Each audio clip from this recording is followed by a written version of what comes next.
Salut, c'est Léo. Donc aujourd'hui, on se retrouve pour continuer à parler du corps humain et du dessin de personnages. Donc je sais qu'il y en a beaucoup parmi vous qui aimeraient pouvoir être autonomes et dessiner des personnages de manière structurée, mais qui sont dans la copie. Voilà, il y a beaucoup de gens qui n'arrivent pas à se libérer de la copie et c'est normal parce que notre cerveau a une capacité d'analyse qui est d'abord de copier et de reproduire ce qu'il voit et ce qu'il connaît et reconnaît.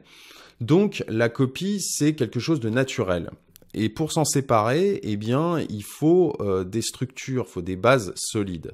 Il y a des tas de gens qui me disent, quand j'ai un modèle, quand j'ai une photo sous les yeux, eh bien, j'arrive à faire quelque chose, j'arrive à la reproduire, mais dessiner un personnage d'imagination, c'est-à-dire quand je retire le modèle, eh bien, je n'arrive plus à rien. J'ai des dessins qui ressemblent à des dessins d'enfants et qui sont très naïfs. Alors déjà, il y a un premier point, si vous êtes habitué à dessiner avec un modèle et à copier, n'enlevez pas brusquement le modèle. Parce qu'effectivement, votre cerveau est habitué à cet exercice et eh bien, vous troublez complètement le processus et la manière de procéder habituelle, je dirais. Donc, il ne s'agit pas d'enlever brusquement le modèle parce que vous n'avez pas les bases, vous n'avez pas la structure, la charpente pour dessiner l'anatomie et le corps humain. Le dessin, c'est juste la mise en pratique de ce que l'on a vu et analysé avant. C'est-à-dire que vous vous basez sur des choses qui ont été pensées et analysées quand vous faites n'importe quoi. Ça peut être de la plomberie. Vous avez pensé les choses, analysées avant, si vous voulez, de réparer quelque chose. Il y a un processus, il y a une démarche à suivre. Alors, je sais qu'il y a aussi beaucoup d'entre vous se posent la question du talent.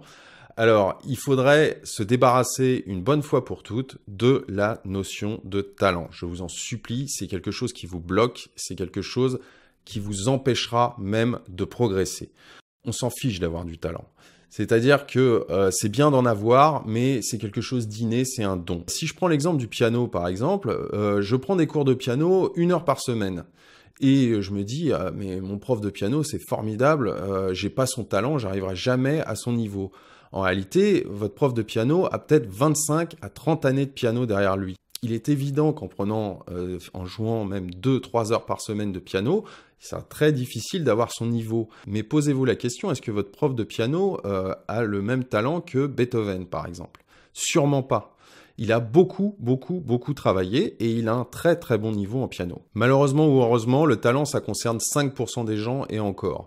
On peut appliquer ça à toutes les disciplines de la vie, par exemple les langues vivantes. J'ai pratiqué 3 jours l'espagnol, je ne sais pas parler espagnol.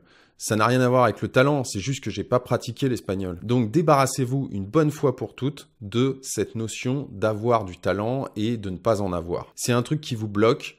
Et c'est aussi une très bonne excuse pour ne pas travailler.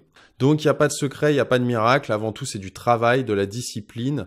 Et ensuite, il faut savoir structurer son apprentissage, justement. Et dans le cas du corps humain, acquérir donc des notions de proportion, des notions de structure du corps et procéder petit à petit, progresser petit à petit. Donc je vous ai préparé une méthode, une série d'exercices qu'on va faire ensemble. C'est une méthode très progressive, c'est-à-dire qu'on commence petit à petit, on apprend la structure, on commence par des exercices très simples et petit à petit, progressivement, on rentre dans le détail. Donc on va commencer par cette fameuse structure, cette fameuse charpente.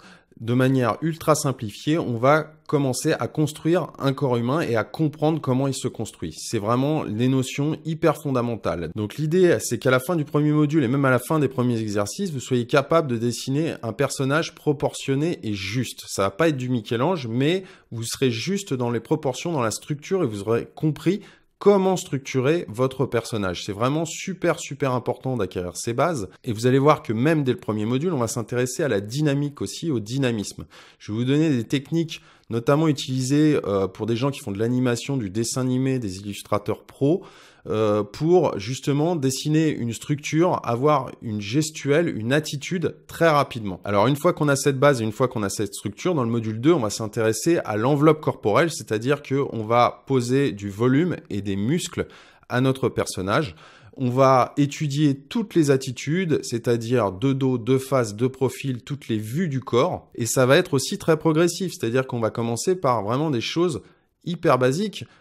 schématiser également la musculature pour que vous puissiez bien intégrer les proportions d'un corps. On va aussi s'intéresser aux différences morphologiques, aux morphotypes, c'est-à-dire la différence entre les hommes et les femmes, la différence entre un corps avec de l'embonpoint, quelqu'un de gros et quelqu'un de plus mince. Tout ça, on va le voir en détail. C'est une méthode vraiment basée sur la pratique. On va pratiquer ensemble.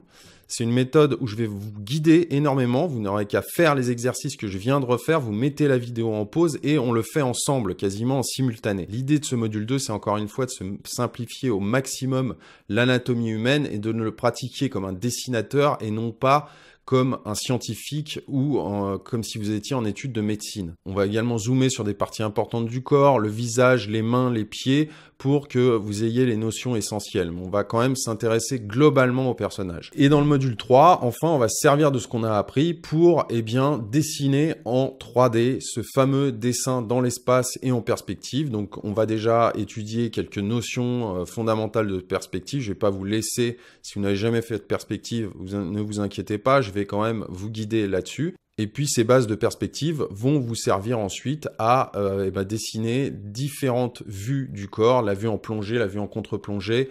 On va étudier toutes les vues d'un personnage et d'un corps dans l'espace. Et on va terminer donc par synthétiser et mettre en pratique tout ce qu'on a vu en dessinant une scène avec plusieurs personnages. Ça sera l'objectif ultime de cette formation, que vous soyez capable de dessiner une scène de manière autonome et construite avec plusieurs personnages. Alors, dernier point essentiel pour que ça fonctionne, c'est une méthode progressive. Donc, allez-y progressivement.